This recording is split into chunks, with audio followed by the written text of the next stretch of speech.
Hello, I'm James Izimoha. Welcome to African News. Let's see your headlines. At least 9 dead after heavy rains and landslides in Uganda. Nigeria unveiled new digital ID platform to boost governance systems. Ghana's gold sector receives $900 million investment boosts.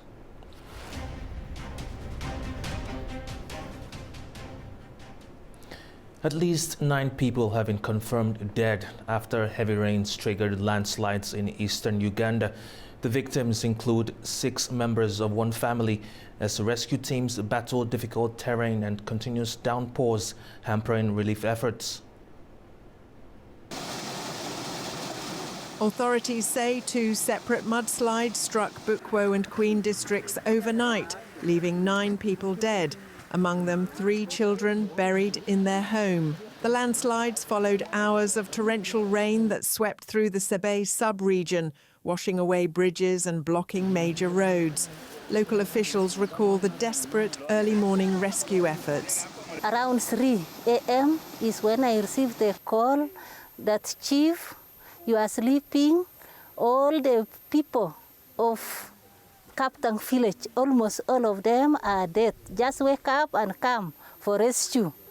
So immediately I awake my husband, and then we hurry. We came very fast at around 3. Could hear as if even these people, the woman was alarming, but no way that we could access and rescue them. And then when it reached 5 like this, when people have become many, we tried to come. Then we found that people who are inside this house, all of them were dead. Then the next household, which was there, there were 2 survivors. 2 of them survived, but they were not inside the what? They tried to run out from the house.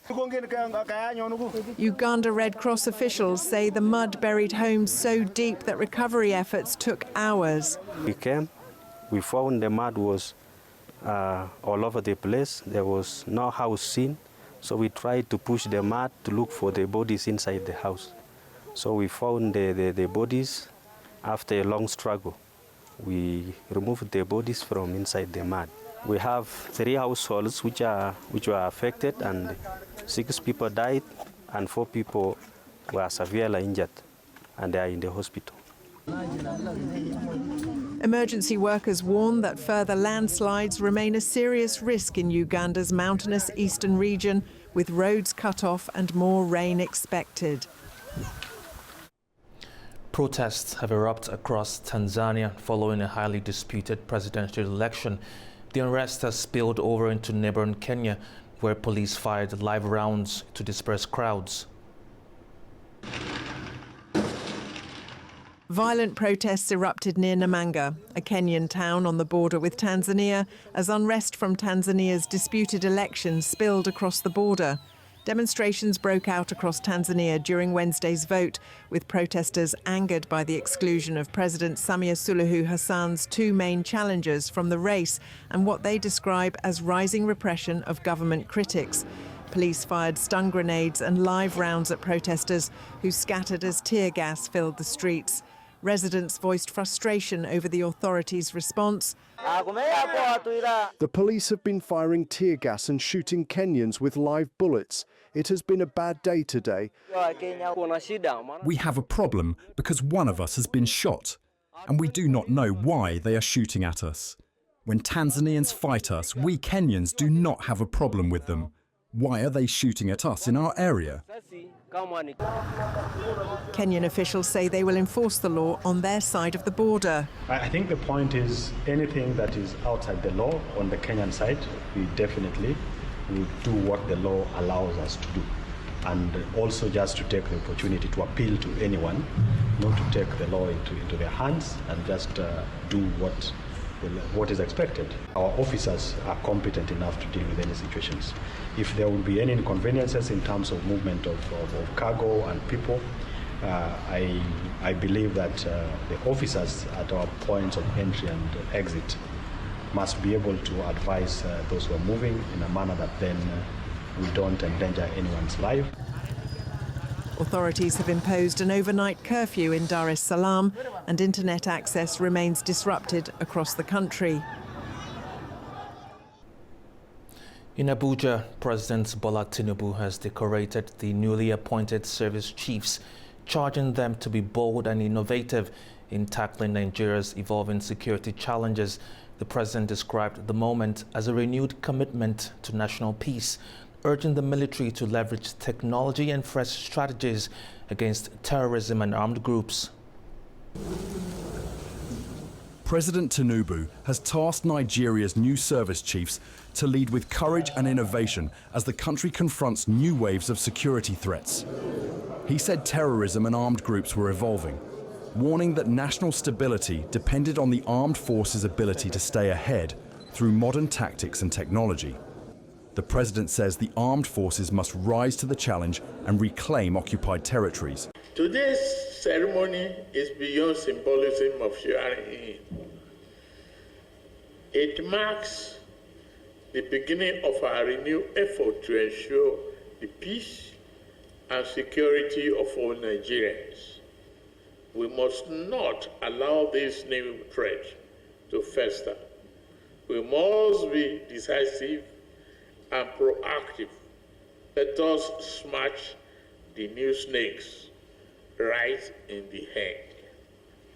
I charge you, as the head of our nation's armed forces, to carry out your duties with patriotic zeal Nigerians expect result and not excuses.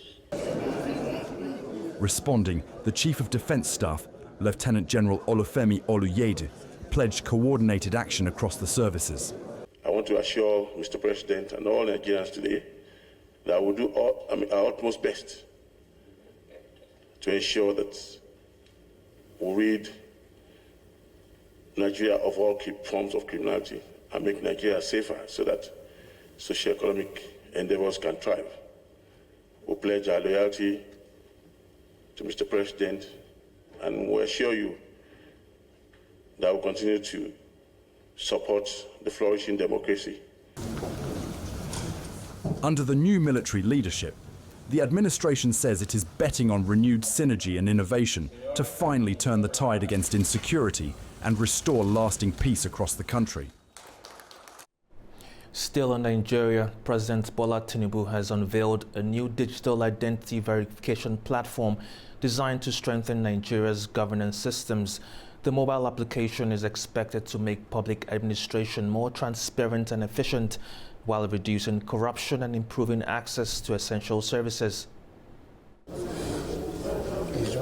Nigeria's President Bola Tinubu has launched the NIN Auth app, a mobile identity authentication system that enables real-time verification across government institutions and private sectors. Officials say the innovation represents a push to harness technology for transparency, efficiency and accountability, while forming a solid base for national planning and service delivery. The President described the rollout as a milestone in Nigeria's digital transformation journey. This innovation marks yet a credible and inclusive national identity management system. It's fundamental to our national development in this century. All our goals support financial inclusion, strengthen social welfare delivery, enhance our security architecture, and ensure accurate population data for evidence-based planning. Officials underscored the importance of robust identity systems for national efficiency. Technology is about bridging the gap. Technology is about closing the gap. Technology is about being a catalyst of data processing. This is what this app has been able to do. So we're working very, very hard to ensure that through the process of NIN, there's accountability, there's transparency, there's verifiable set of identity credentials for any services available in our dear country. With over 126 million Nigerians now registered under NIMC, authorities say the new platform will drive better policy outcomes and accelerate Nigeria's digital governance agenda. Global mining giant Newmont has inaugurated its $900 million Ahafo North gold mine in Ghana, a move the company says underscores its long-term confidence in the country's stable investment climate. The new operation is expected to create 1,000 jobs and strengthen Ghana's position as one of Africa's most reliable mining hubs. Newmont Corporation has launched the $900 million Ahafo North gold mine in Ghana, its second major operation in the country and a key part of its global expansion strategy. The company says its investment reflects confidence in Ghana's stable fiscal policies and fair royalty systems, even as West African states tighten controls over natural resources. Newmont's CEO says regulatory stability is important for long-term investment. When we think about whatever jurisdiction we're in, we make investments for the long term, and they're what we call capital intensive. So, as we talked about earlier, it's around about $1 billion to build a mine like Ahafo North, and then we'll operate that mine and maintain that mine for decades. So, what's really important for Newmont is that we can be confident that the jurisdictions we go into for the very long term have a very stable fiscal regime. So, Ghana's vice president says the country is committed to inclusive growth. Ghana, our beloved country, cannot be extracted from gold. Gold has shaped our history, our communities, and our economy. And today, we are shaping a future of sustainable development with it. And in August this year, our gold exports reached a record $11.2 billion US. These figures demonstrate an encouraging level of confidence in our economy, governance, and national potential. With record-high gold prices and a stable regulatory environment, Ghana's latest mining investment signals optimism for the sector and a push to ensure the benefits extend beyond profits to local communities. Well, that's all we have today in Africa News. Thank you for watching and stay tuned to A News.